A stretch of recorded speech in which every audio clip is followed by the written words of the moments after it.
Welcome to இன்னைக்கு என்ன செய்தி. இன்னைக்கு நம்ம பார்க்க போகிறது பார்த்தீங்கன்னா, அழகே அழகு சீரியலில் இன்னைக்கான எபிசோடு தான் பார்க்க போகிறோம். மதி வந்து மன்னிப்பு கேட்கறதுக்காக வந்து மன்னிப்பு கேட்க மாட்டேன்னு சொல்லுவாங்க பார்த்தீங்களா, அதோட தானே முடித்தாங்க. அப்போது வந்து அந்த சீன்லேருந்து தான் காமிக்கிறாங்க. மதி வந்து மன்னிப்பு கேட்க முடியாது இவங்கக்கிட்ட, உங்ககிட்ட நான் எதுக்கு மன்னிப்பு கேட்கணும் அப்படின்னு சொல்லிட்டு, அதெல்லாம் வர எங்கள் அப்பா வந்து உங்கள் ஆஃபீஸில் வேலை செய்கிறாரு, அதுக்கு சம்பளம் தரீங்க, எங்கள் அப்பா கிட்டலாம் உங்களோட கோவத்தை காமிக்காதீங்க, மோதுனோன்னா ஸ்ட்ரைட்டாக என்கிட்டயே மோதுங்க அப்படின்னு சொல்லிட்டு ஒரு மாதிரி கோவமாக சத்தம் போட்டு அங்கேருந்து கிளம்பிடுவாங்க. கிளம்புனோடனே அவங்க அப்பா வந்து மன்னிப்பு கேட்குறாரு.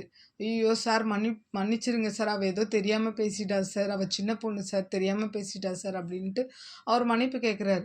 உடனே தங்கராஜ் சொல்கிறாரு, அவளை மன்னிப்பு கேட்க கூட்டு வந்தியா இல்லை எங்கள் 2 பேரையும் அவமானப்படுத்துறதுக்கு கூட்டு வந்தியா? ஒரு போலீஸ்காரன் இருக்கான், அவங்கள கூட மதிக்காமல் அவள் வந்து அவ்வளோ இதுவாக பேசிட்டு போகிறா அப்படின்னோடனே, இல்லை சார், நான் சொல்லி தான் சார் கூட்டு வந்தேன், அவள் ஏன் இப்படி மாற்றி பேசினான்னு தெரில, நான் நெக்ஸ்ட் டைம் அவளை கூட்டு வந்து உங்ககிட்ட மன்னிப்பு அவள் கண்டிப்பாக கேட்பா சார் அப்படின்ற மாதிரி அப்படியே கெஞ்சுவார். கெஞ்சினோடனே இந்த பக்கம் பார்த்தீங்கன்னா சுரேஷ் சொல்கிறான், எதுக்கு இப்போ நீங்கள் பேசுகிறீங்க, அதான் நேரடியாக மோதிக்கலாம்னு சொல்லிட்டாங்கல்ல, நாங்கள் அங்கே பார்த்துக்குறோம், நீங்கள் கிளம்புங்க அப்படின்ற மாதிரி சொல்லும்போது, அப்போது இவருக்கு ஒரு மாதிரி பயமாயிடுது. இவர் வந்து என்ன பண்ணுறாரு, திரும்ப தங்கராஜ் கிட்ட வந்து பேசுகிறாரு.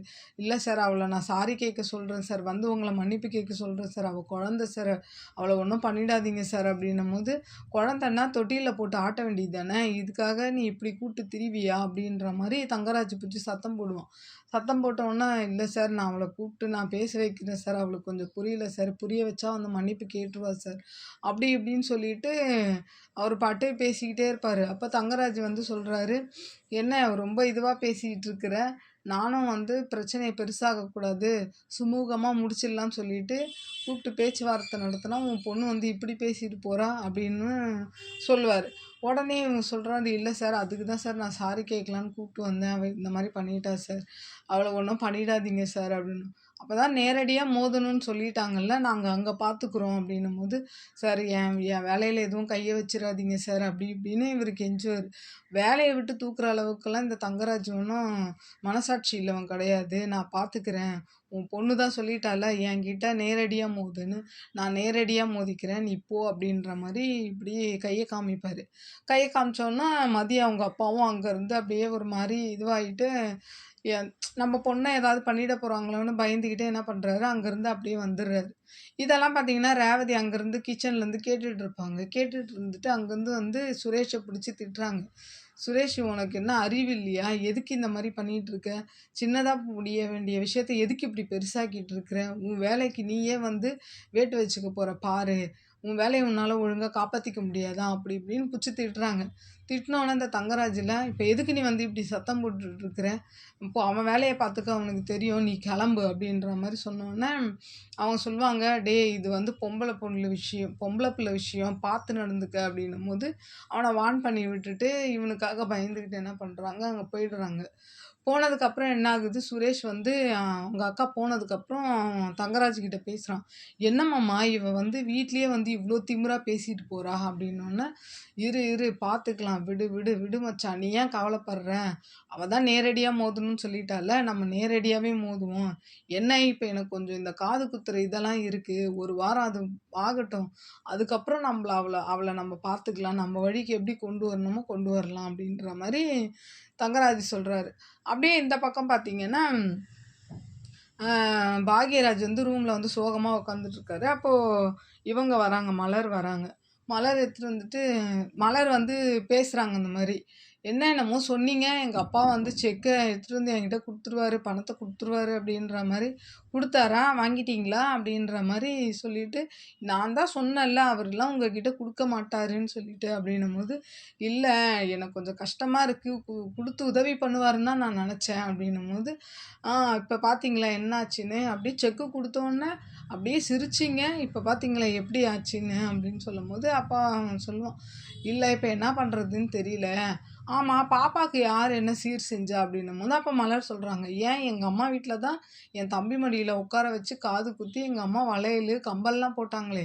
நல்லா கிராண்டா பண்ணோமே! அப்படின்னும்போது, அந்த வளையல தான் நீங்க எடுத்துட்டு போய் பேங்க்ல வச்சுட்டீங்களே! அப்படின்னும். சரி, சரி போதும், போதும் நான் மீட்டு குடுத்துடுறேன்ற மாரி பாக்யராஜ் சொல்வாரு.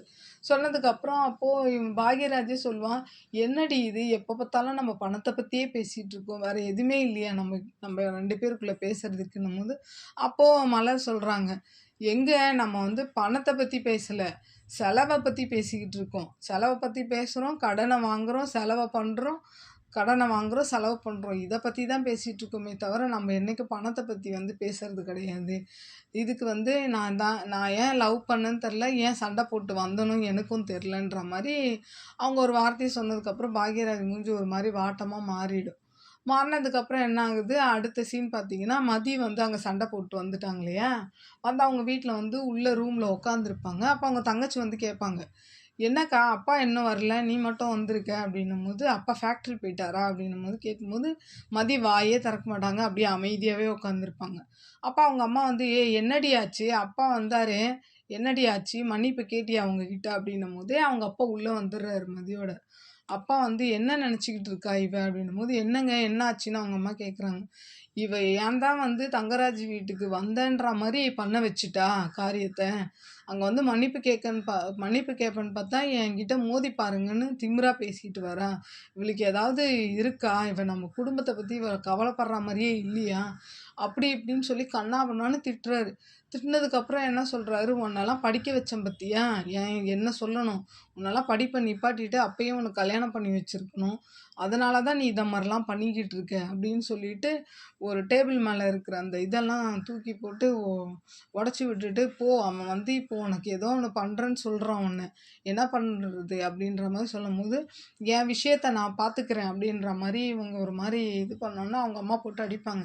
"என்னடி அப்பாவையே எதிர்த்து பண்ணி பேசுறியா நீ?" அப்படின்ற மாரி இது பண்ணிட்டு, அவங்க அப்பா என்ன பண்ணுவாரு, "எதுக்கெடுத்தாலும் எதையாவது ஒண்ணு சொல்லு" அப்படின்ட்டு கோவமா மேஜை மேல இருக்கிற பொருளெல்லாம் கீழ தள்ளி விட்டுட்டு, அவரு பாட்டு வேகமா போயிடுவாரு. அவங்க அம்மாவும் மதிய அடிச்சுட்டு போயிடுவாங்களா, அவங்க தங்கச்சி என்னமோ பேச வருவா மதிக்கிட்ட, "என்னடி நீயும் ஏதாவது திட்ட போறியான்னோன" அவங்க தங்கச்சி என்ன பண்ணுவா, ஒரு மாரி அமைதியா பேக் எடுத்துட்டு போயிடுவா.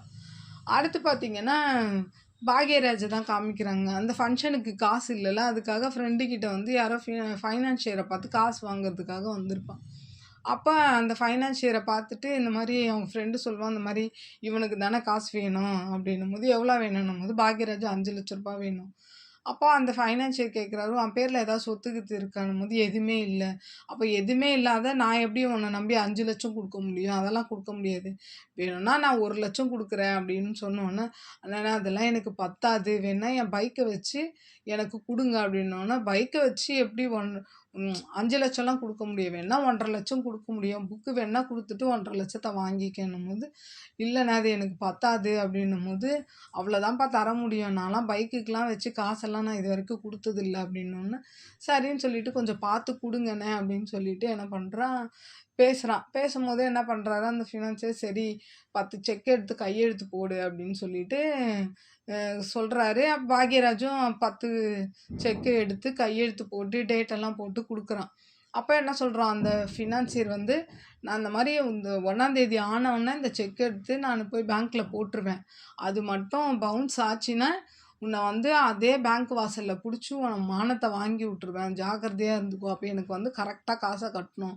அப்படின்ற மாரி சொன்னவுனே இவனுக்கு, "சரி சார் அதெல்லாம் நான் கரெக்ட்டா குடுத்துருவேன் சார். அதெல்லாம் இதுவும் ஆகாது சார். கரெக்ட்டா குடுத்துருவேன்னும்போது" அப்போ சரின்னு சொல்லிட்டு அவரு என்ன பண்றாரு, பணத்த எடுக்குறாரு. அப்போ அவங்க ஃப்ரெண்டும் சொல்றான், "டேய் உன்ன நம்பி ஷூரிட்டி கையெழுத்துலாம் போட்டிருக்கேன்டா. கொஞ்சம் பயமா இருக்கு. பார்த்து குடுத்துடுறா" அப்படின்னோனே, "டேய் நீ வேற எனக்கே இந்த காசு பத்தாது.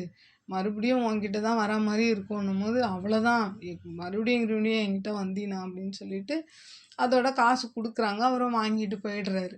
போனதுக்கப்புறம் பார்த்தீங்கன்னா, மதியம் வந்து ஒரு பழக்கடை தெரிஞ்ச பழக்கடைக்கு ஒரு ஒரு கடைக்கு வராங்க பழம் வாங்குறதுக்காக. அப்போ அந்த அண்ணன்கிட்ட விசாரிக்கிறாங்க, "எப்படிண்ணே உங்கள் பொண்ணு எப்படி இருக்காங்க?" அப்படின்னும்போது, நல்லா இருக்காங்கம்மா" அப்படின்னும்போது, அப்போது அவர் சொல்லுவார், "என் பொண்ணு அடுத்து படிச்சுக்கிட்டு இருக்காம்மா, என்ன படிக்கணும்னு உங்ககிட்ட தான் ஃபோன் போட்டு கேட்கணும்னு சொல்லியிருந்தா" அப்படின்னும்போது, "எதுவாக இருந்தா எந்த டவுட்டாக இருந்தாலும் என்கிட்ட கேளுங்கண்ணே, நான் நான் எப்போ வேணாலும் பதில் சொல்லுவேன்" அப்படின்ற மாதிரி மலர் சொல்லிட்டு ஜாலியாக பேசிக்கிட்டு, மதி வந்து சொல்லிட்டு என்ன பண்ணுறாங்க, ஃப்ரூட்ஸ் எல்லாம் எடுத்துக்கிட்டு இருக்காங்க. அந்த டயத்துல பார்த்தீங்கன்னா, இவன் தான் இந்த அ இவன் இருக்கான்ல, சுரேஷ் இருக்கான் பார்த்தீங்களா? அவன் என்ன பண்றான், அவனோட போலீஸ் ஜீப் எடுத்துக்கிட்டு, கான்ஸ்டபிள விட்டு என்னமோ வாங்கிட்டு வர சொல்லி அந்த கடைக்கு அனுப்பிச்சு விடுவான்.